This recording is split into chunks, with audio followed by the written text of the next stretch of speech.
We'll be having a conversation with the Nyeri Governor, Mutahi Kahiga, and of course it's about the political landscape and shifting and tensions that is rising within Mount Kenya over power struggle that has suddenly pitted the deputy president against other leaders within the Kenya Kwanza alliance, and importantly his boss, President William Ruto's allies. A lot has been said over the alliances and also the loyalty, the mountain seeming to erupt, and of course we'll be having this conversation with the governor, who has been very vocal in defending the deputy president against those he says are undermining his leadership. So where does the truth lie? That is where we seek to find out. And there you can have, can see him there. Very good evening to you, Governor. Good to see you. Who's also joining us from the official residence of the Nyeri Governor. And of course, very interesting things that we've seen. Recently, you have been seen as a very strong defender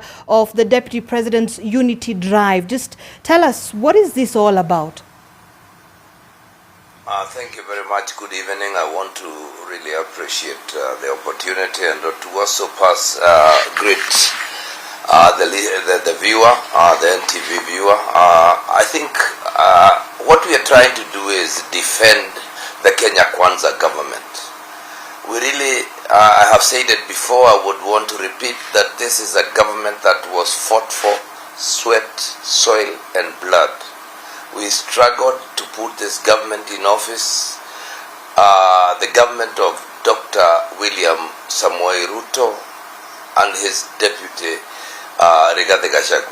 When we were struggling within the trenches, fighting with the powers that be, we really envisaged that we would have a better working relationship that we currently are seeing. And it really hurts us, especially myself, when I see that people who simply were not even contributing to the fight to get this new government are the people now working so hard to drive a wedge between the president and the deputy president. That is why I have continued to say, we went out to vote in the year 2022, and when we really did that, only 87% of the mountain vote went to Dr. William Ruto. We are now saying we would want the 13, the 87 added that we gave him. We need the 13 that got lost. We will need to come together as a community so that we can solidly be behind Dr. William Samoei Ruto to give him his 10-year mandate so that he can complete. But in the meantime, we are also saying he has a deputy called Rigathi who fought, and history bears us right. Gachagua was even put in jail, was put in the cells, was arrested, was maligned, and many other things. And so that is why I have been saying, as a fight, I will defend him, I will defend Dr. William Ruto, I will defend all of them, but the most important thing is to ensure that our government doesn't crumble. All right, sadly, Governor, you are on record claiming that there are individuals within the president's inner circle who are undermining the leadership of Deputy President Rigathi Gachagua. Just tell us, who are these individuals? The Deputy President has said it. Those around the President, they know themselves, and Kenyans know them. People, some who have no known office, but they are around the President and creating. They are the people. I'll tell you this. They are the people creating all the confusion you can see in the mountain. It is them that are propping up some other leaders, some pseudo leaders, to try and even offering money. We have information that some people are spending as much as 10 million per week, hiring four helicopters every weekend for this, just to try and destabilize the deputy president and destabilize the mountain. Governor, we've not seen the president speak on this particular matter, has not called out anybody. So where do you think the problem lies then? The problem lies in that the president is not taking charge. He is the president, and whoever is going through these troubles is his deputy. It is upon him to defend that office. He knows what he went through. We were pitying him when he was traumatized, he was harassed, he was denied rights.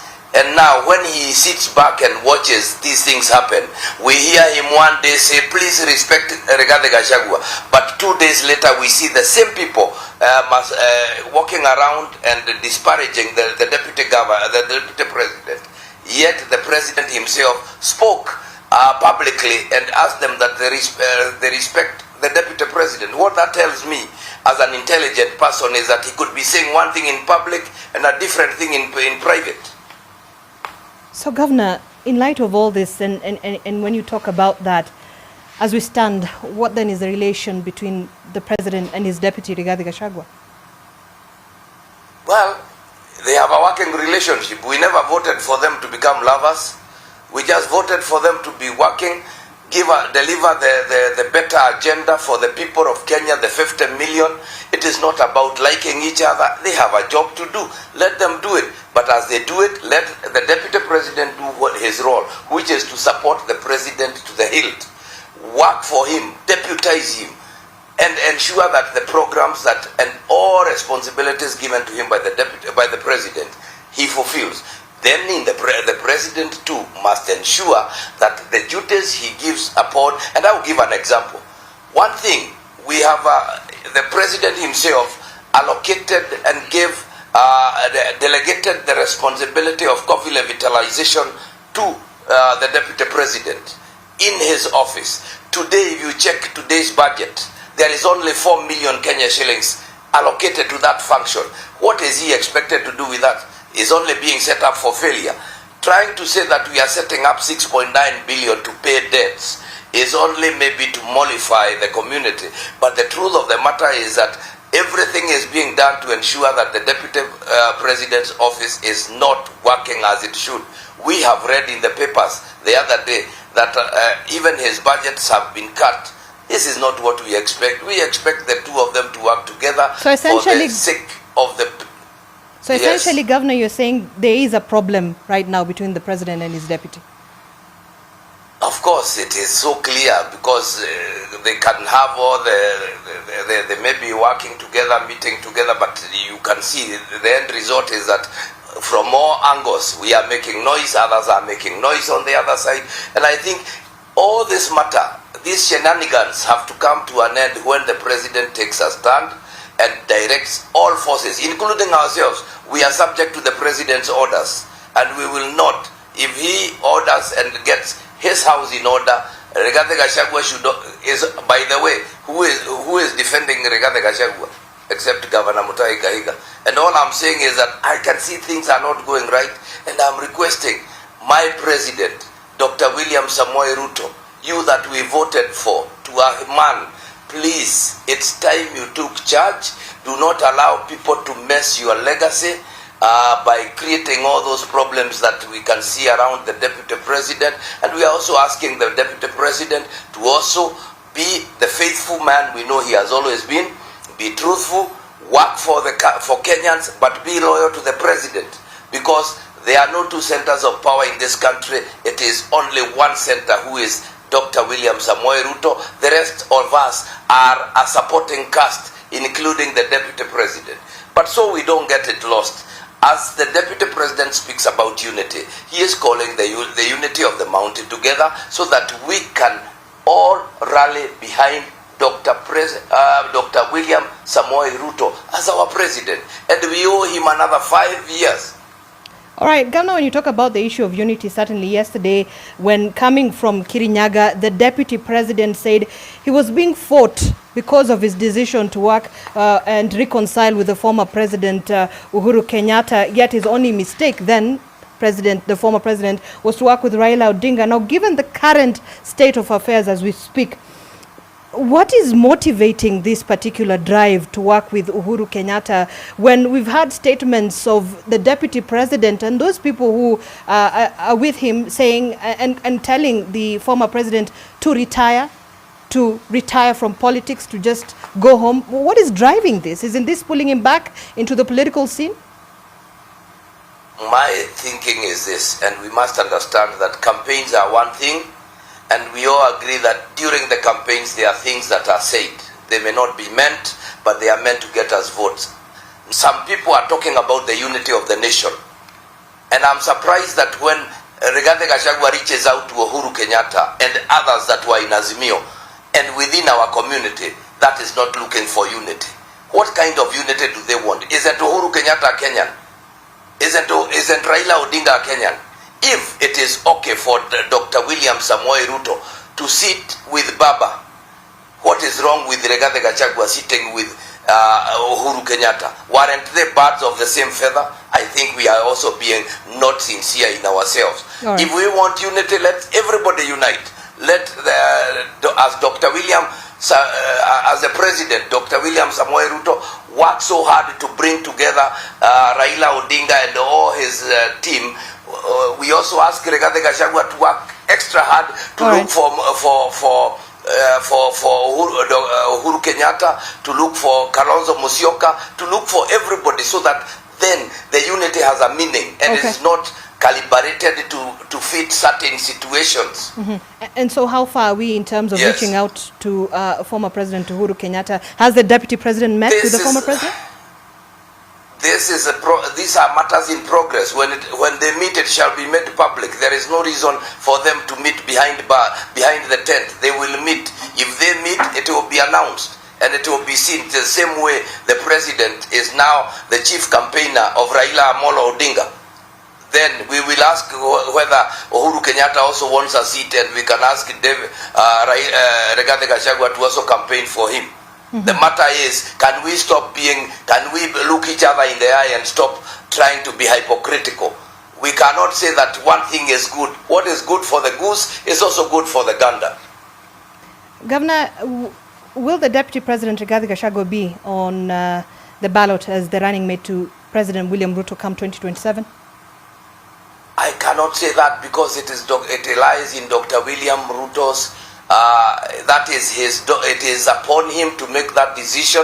If Rigathi Kahiga will not have added any value to him, it's upon him to do what he thinks is right for him. But if you ask me, I will tell him he will be rocking his boat. It is important that we do not, and clearly as Kenyans we must understand that as we struggled so hard to build this government, it is not right for us to start breaking what we created. It is important to bring others on board, but as we do that, let us retain what we already have. Someone once said, and I really think I need to add this, that a bird in hand is worth 10 in the bush. We all understand the fluidity of politics, but the point is, this mountain went out and voted for Dr. William Samoei Ruto to a man. Okay. It is important that we do not rock the boat.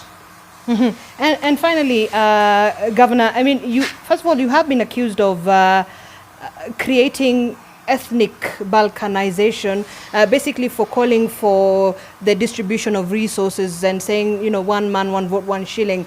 Do you think you are causing ethnic divisions with these statements?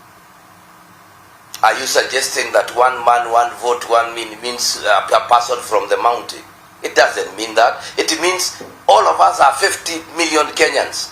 And so one man, one shilling, one vote is common sense. Every one of us to be given an equal share of what they require. I am on record as having said that the best way to run this country and in terms of shareable revenue is to ensure that every county is working. Then look at all other parameters, including productivity, including land mass, including population, including all those other things. Let us stop being colloquial and trying to hide behind that one man, one shilling, one vote means the mountain. I can tell you, a county like Nyeri will be disadvantaged by 1 shilling, 1 man, 1 vote because we have only 789,000 people. Governor, that doesn't mean... You questioned why the government was investing in stadiums in Bungoma and addressing dates in the sugarcane sector instead of the coffee sector in the region. Kindly, you are misquoting me. I said this and I wanted to be on record. I have never asked that any part of this country not get development.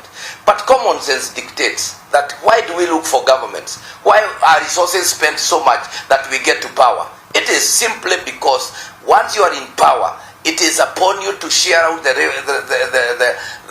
resources equitably, but also focusing on your strong areas. And what I said was simple. I will repeat it even here, that we saw from the records 117 billion was waived for sugar debts. I personally questioned the president myself and asked him for coffee revitalization, and you can check what is in the budget. There was only 4 million. The president himself told me, Kahiga, all right. Yes, I have noted that error. Let me finish. I have seen that error, but we are giving 6.9 billion to go towards the coffee debt. And I said, Mr. President, that is wonderful. Thank you very much. But I still believe you needed to add more. And that's all I said.